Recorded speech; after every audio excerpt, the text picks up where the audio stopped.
Hi guys, James at Rampant Lion Reviews again for you today with another beer review. For this one, we are back in Sweden, as you might be able to tell from the change in background, and I thought, we should kick off the Swedish reviews once again with a brewery that we all kind of know and love. So for this review, we are going to head up towards Gothenburg once again, Göteborg as you would say in Swedish, the Swedish craft beer capital up on the west coast. I'm back to saying what is almost now a catchphrase, and we're going to have a look at another beer from Stigbergets Bryggeri, and this is one that I'm very curious to try. So this one is called Bigger, Bolder, and it is a New England double IPA coming in at 8.5% ABV. From what I understand, this is basically a double IPA version of the new and improved GBG Beer Week beer, which of course is a variant of the original GBG Beer Week beer from 2016. So yeah, this one should be very interesting. This was released as part of the Lokal Osmoska assortment for August 2020 through Systembolaget. So yeah, very curious to see how this one turns out. I've had some really nice IPAs from Stigbergets recently. The Ololeo is the one that really springs to mind, the king of hops, and yeah, I'm very curious to see if this one follows in the same vein as those. So yeah, I think the last one that we had was the three-headed cod. We also had was it the triple hop it was called, if I remember rightly. So yeah, those were really interesting ones as well. So curious to see what their latest take on the double IPA is going to be like. So yeah, always nice to review different beers from Stigbergets, and I hope that you guys enjoy my take on this one as well. A very well known Swedish craft brewery these days, and I think it's nice to kick off my Swedish reviews once again with something like this. So yeah, as always with my reviews, I'll tell you a little bit about the brewery before we taste the beer.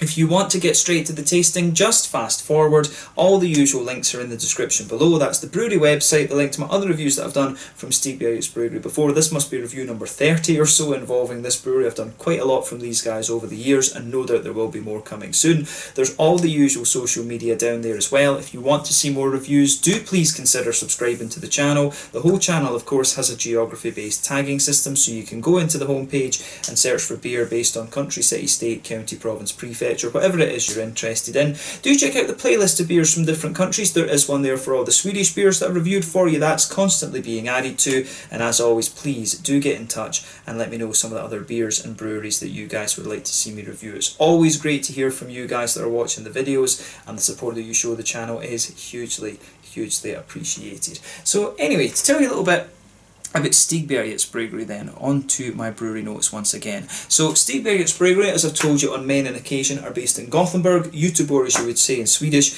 which is up on the Swedish west coast, and the company was founded by Nils Hultkrantz and Richard Simonsson, and these two guys own two bars that share the one kitchen. This is the Bar Kino and the Hagabions Cafe, which you can find on Linnegatan in the city. Both of these places opened up back in 2007, and this building is an independent cinema. If you check out my out and about video that I did at Bar Kino and Hagabions Cafe, you can have a little look at it. They've got some really interesting independent films and things going on there, so I do need to go and see a film there next time and see if I can get into the Hagabions Cafe a little bit, because I filmed mainly in the Bar Kino when I was there. But originally the idea that these guys had was to brew a few beers that they could sell in the bars, but this led to them kegging the beer and selling it to other pubs before eventually bottling the beers from November of 2014.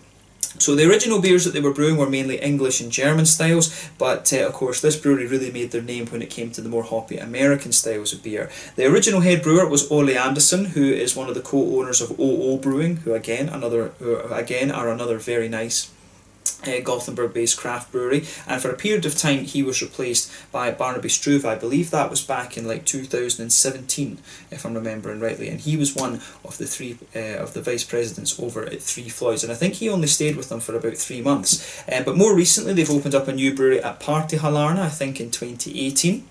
Where they can brew 5,000 litre batches at a time, and they've also been working on some sour beers as well, and I still need to review one of the Stigbergets sour beers for you on the channel too. That's something I've never gotten around to. But they also started selling their beers in these 440ml cans, and this means they can export the beers a lot more. They've also got a brew team now of Ollie Banks, who used to work for Beavertown in London, and Lucas Munraid, who used to work for All In Brewing, one of the notable gypsy breweries in the Gothenburg area.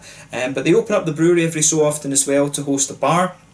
And they've recently opened up a bar in Stockholm as well. But if you want to drink the Stigbergets beers in Gothenburg, I recommend that you go to either the Bar Kino or the Hagabion's Cafe. It's kind of like the unofficial tap room, if you like, of both Stigbergets Bryggeri and OO Brewing, of course. And as of August 2020, when I'm filming this review for you, these guys have produced around 75 different kinds of beer. So yeah, I do reckon that number is inaccurate though, because obviously they were producing a lot when they were doing the small batches and things, but at least on Untappd there are around, I think the exact number is 77 beers as of the date me filming this review. That's the 18th of August 2020. So yeah, these guys, as I say, very, very well respected brewery. Probably the best known beers from these guys were the original GBG Beer Week, and then there was the Amazing Haze. The Muddle was also re-released recently as well, which is another nice beer.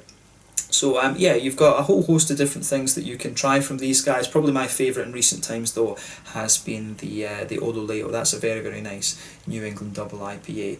So yeah, that's all we can really say about Stigbergets Bryggeri for the moment. If you want to learn more, of course, you can check out the brewery website. You can follow them on Facebook and Instagram to keep up to date with all the latest goings on, and you can check out the Rate Beer, Untappd and Beer Advocate pages to learn more about all of the different beers that these guys have done. So yeah, let's get on and actually have a taste of this beer itself then. So I'll just let you have a little look at the artwork before we open this one up. There you can see it says Stigbergets Göteborg.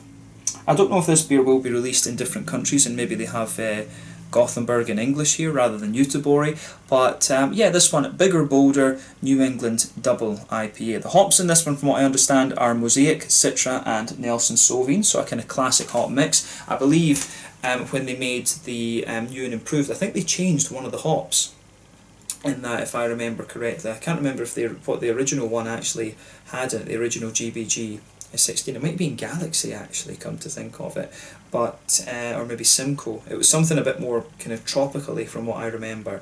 But yeah, the artwork on this one is pretty much the same as you'll find on the new and improved GBG Beer Week, and that is a 6.5% single New England IPA, if you like. But yeah, this one should be really cool actually. I'm hoping this is another nice beer. I think I paid about 50 crowns for this, 50 Swedish kronor, so again that's around £4.25 or something like that, about €5, you know, something like that. So yeah, should be good. But as you can see, there is the signature Stigbergets writing on the can there, and that's what you'll find on all of their beers. But 8.5% New England double IPA, Nelson Sauvin, Mosaic, Citra and Nelson Sauvin. So yeah, let's have a look at this one then and see how we get on. Very, very curious about this.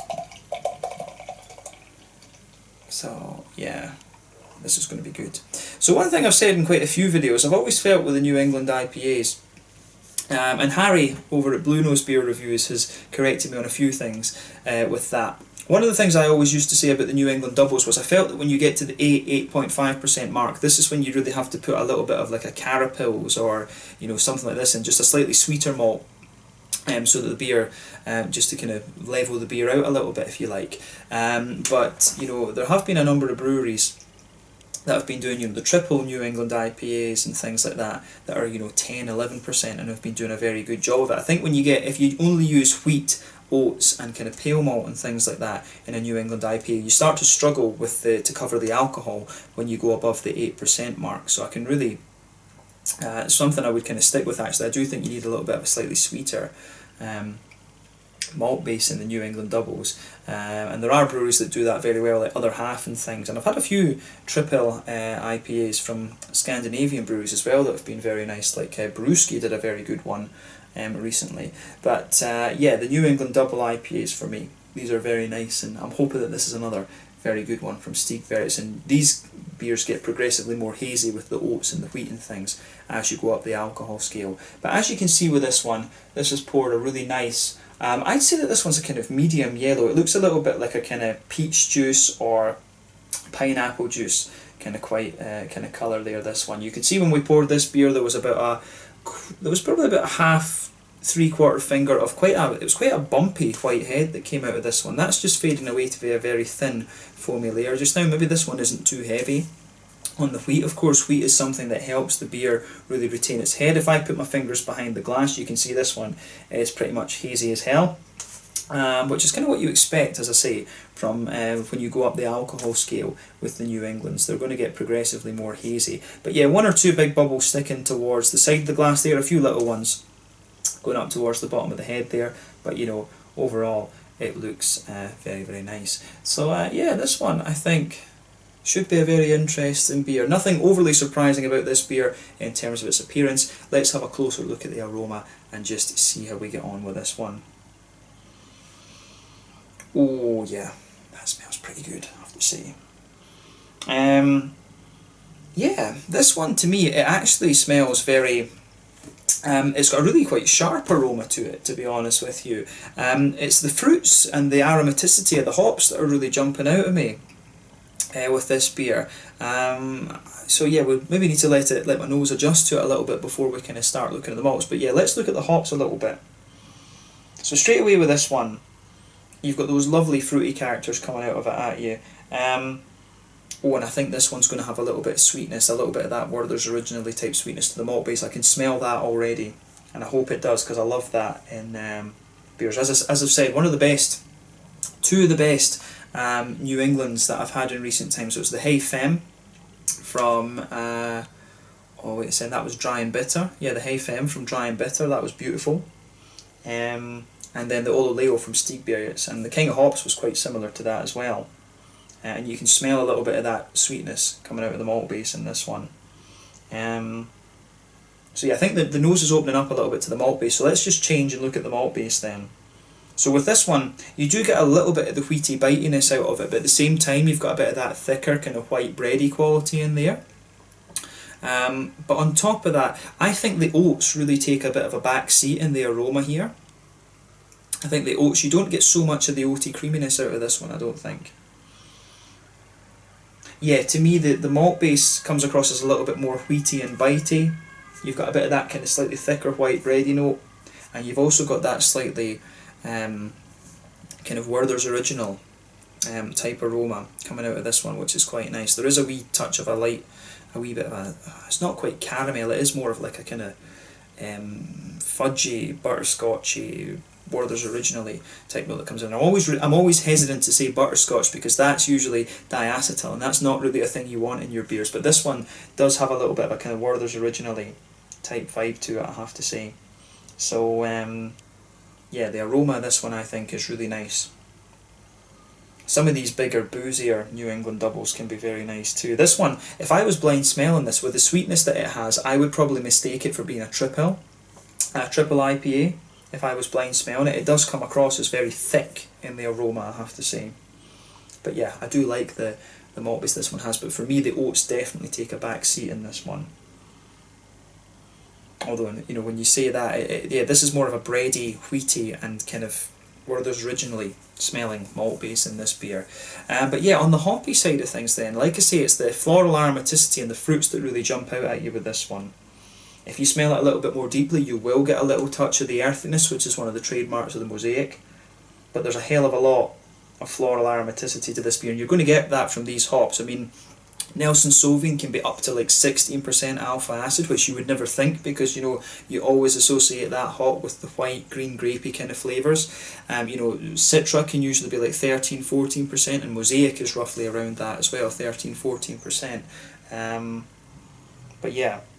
So yeah, there is a bit of grassiness to the beer, there's a little bit of earthiness, but mainly it's quite a bright floral aromaticity that you get out of this one. Some people have told me that, I think some brewers actually have told me that Nelson Sauvin tends to be a bit spicy, but it's not that I don't believe them, it's just something I've never kind of come across before actually. You always, I mean, and as I say, everyone always thinks Nelson Sauvin is very soft kind of hop actually in terms of its aromas and things like this. So yeah, it's a really kind of interesting one actually. Nelson Sauvin's a great hop, I love that. I love it actually. So yeah. On the fruity side of things as well, to me this one leans towards the kind of oranges from Mosaic. It really leans towards that. You've got that lovely kind of slightly more oily orange, more of a tangerine actually. It's a bit brighter. It's more of a bright kind of tangerine note.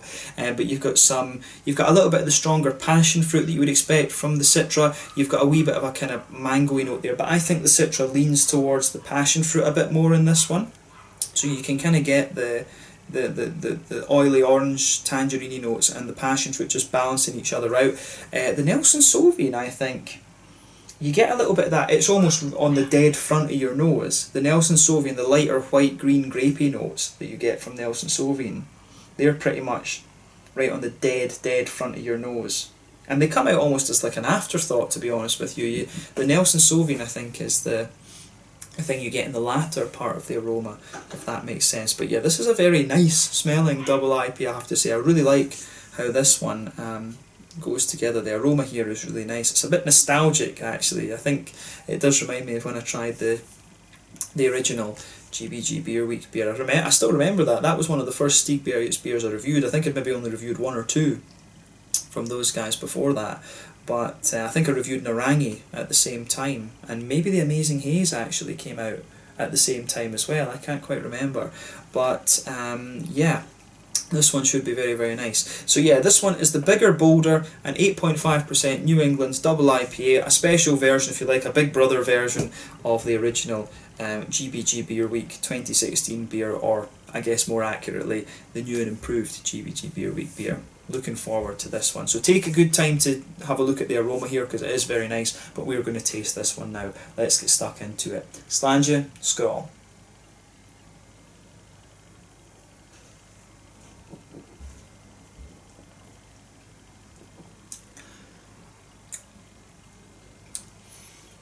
Oh yeah, that's pretty damn solid.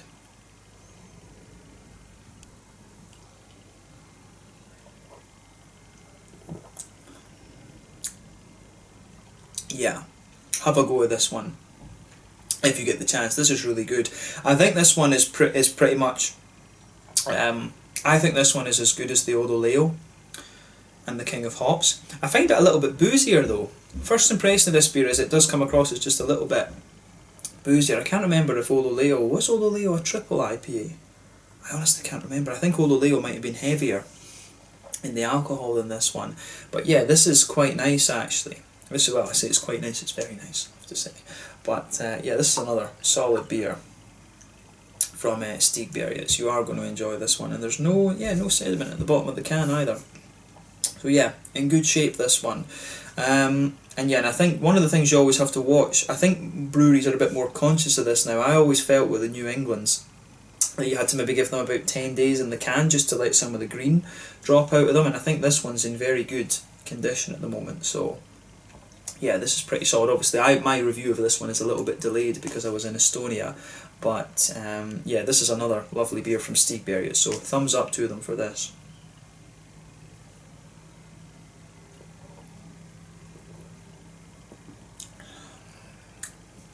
And I think I can feel it's even kind of smoother than it was before, having put the rest of it into the beer. But yeah, this is really solid. Yeah, it's not quite. The one other thing I would say about it is that from the flavour, it's not quite as sweet as the aroma would give you the impression of. I got the impression that this one was going to be quite a bit sweeter than it actually is. But yeah, I like how this. I do like how this goes together. Yeah, so let's have a taste of this. Let's analyse. I say I've had a taste of it. Brain's not working. Let's analyse the flavour a little bit more. So yeah, straight away with this one, you're going to feel that nice kind of, you can feel a bit of the pale malty notes going right across the middle of your palate, but very quickly that changes to be quite a strong, bitey, wheaty quality. This is a wheaty leaning New England in my mind.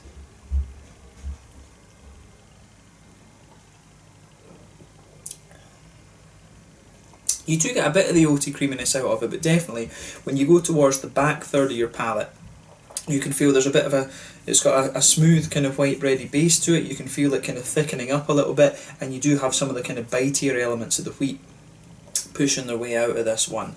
So that really, it's really got a nice little bit of that there. But yeah, as you move further forward, the back third of your palate is quite thick with that maltiness there. There is a wee bit of a graininess to it as well that comes out in the aftertaste. But yeah, as you move further forward, it's got a bit of a pale malty note. It does have a little bit of the kind of lighter pale malty note. It becomes a little bit crisper almost as well. But yeah, towards the front of that middle third of your palate, there's a bit of an oaty creaminess in there. There's a wee bit of a, how do you say, there is a wee bit of a kind of sweet, there's a bit of sweetness in the middle of the palate. It's not quite as oily, this one, as the Odoleo or the King of Hops, as I remember that being. It's definitely a bit crisper in the way the malt base comes out. But yeah, definitely a bit of a pale malty base, a little bit of a kind of biscuity note in there. If you go to the very centre of your palate, you might get a little bit of a sweeter caramel there, a little bit of a biscuity note. As I say, a bit more biscuity and grainy as you go out from the centre of your palate, then the oaty creaminess coming out towards the kind of front of that middle third of your tongue there. So the malt base quite thick, as I say, in the back third of your tongue, but then a little bit lighter and crisp towards the front third of your tongue, towards the front of that middle third of your tongue. So it's interesting how this whole thing sort of goes together actually.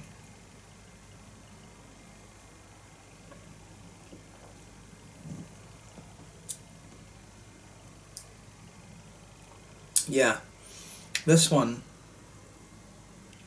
is pretty solid actually. The malt base is a little bit more boozy than I think the other one is. It's definitely not as sweet as the aroma would give you the impression of either, which is quite interesting. But I have to say, I do like this one. This does get a thumbs up from me. It comes across as being a little bit more dank actually as well. It's definitely got a bit of a stronger kind of dank quality to it in my mind. So yeah, back corners of the palate, you've got a nice little bit of earthiness there. That's got to be the mosaic that's giving you that. I've always found mosaic to be a little bit earthy, but then as you come further forward, you can feel that just smoothing out a little bit. You get some nice kind of big spicy floral aromaticity on the front corners of the palate. Then as you go round the very front curve of the tongue, it's a little bit lighter and more grassy. But I do feel this beer, it's not, you can feel a little bit of a kind of resinous quality just kind of sitting underneath that, but you know, it does have a little bit of a kind of resinous quality to it, but the floral notes I think are giving it a little bit of spice as well, so it does have a wee bit of dankness to it, this beer, which is quite interesting. I like how that goes together in this one.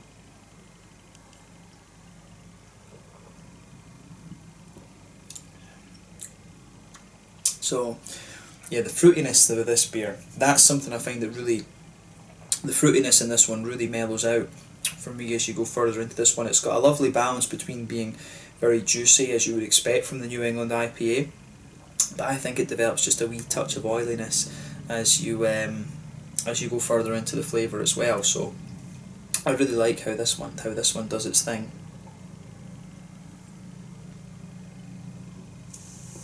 So yeah, let's pay attention to that front third of the palate then. So yeah, if you go towards, if you go to the front of that second third of your tongue, and then the kind of border between the front third of your tongue and the second third of your tongue, the middle third, you do have a bit of a kind of wheaty, bready sort of note to this one.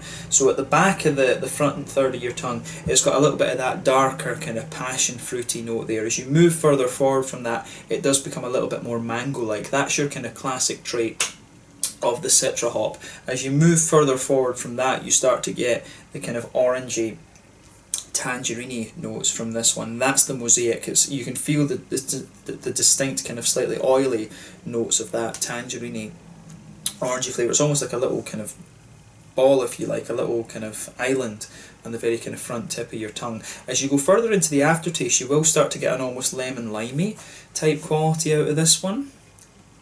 And the Nelson Sauvin, it's interesting, the Nelson Sauvin, it kind of sits almost just very slightly in front of that orangey tangerine one. It's almost just on the very kind of front edge of the palate where you've got the more kind of grassy esters, if you like, that you get that lemon limey quality. But the Nelson Sauvin, just the green white grapey notes just sit in a little bit behind that actually.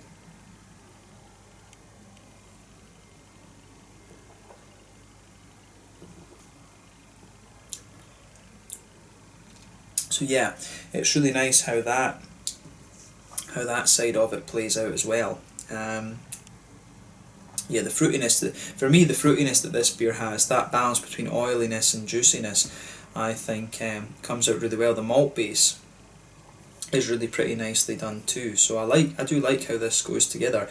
This is definitely one of the kind of boozier feeling New Englands that I've had from Stigbergets, come to think of it. It's definitely nowhere near as sweet as the Aroma might have you believe initially, but it's very, very nice to that. It's definitely one of the more dank New England double IPAs that I've had as well actually, and I think I'm drinking this one I think pretty much in its sort of prime, if you like.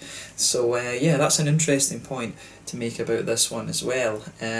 So yeah, as I say, my review has been slightly delayed with this one. I'm reviewing this one on the 18th, so normally I would review this beer about a week earlier, but I don't think that last week is going to make too much of a difference on the overall sort of flavour of the beer. But I think it's really nice, this one. I like how this goes together, so big thumbs up from me for this one. This was a nice beer to kick off my my Swedish reviews with again, so definitely have a go at this one if you get the chance. Who knows, maybe this will become a series, a regular release.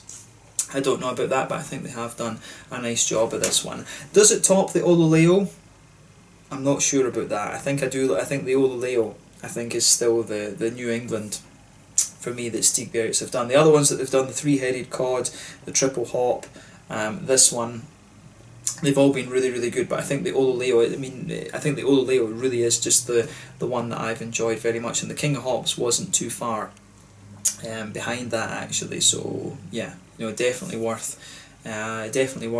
checking out those one, the Ololeo, if you do get the chance. I'm not sure how widely available that still is. I did see some cans of it in Malmö in the Hansa Systembolaget, but I'm not sure how old they were actually, so wasn't too keen to buy some of those. But yeah, this one is another very, very solid New England double for me. I think it's really nicely done. The fruitiness, I think, is one of the best fruity things. It's one of the more dank and wheaty leaning New England doubles that you're going to have, but the highlight for me, I think, is the way the fruits come out. I really like the fruity side of this beer.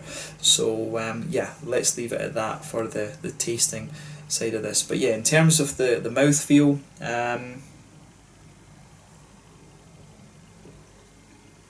yeah, I would say bottom end of full bodied. Carbonation is very, very smooth. The mouthfeel overall, again, very smooth. It's got an element of creaminess to it, but as I say, I think the oaty notes that this beer has, they take a back seat to other things. In terms of hoppy bitterness, I think this one's got to be about 40, possibly even 50 IBUs.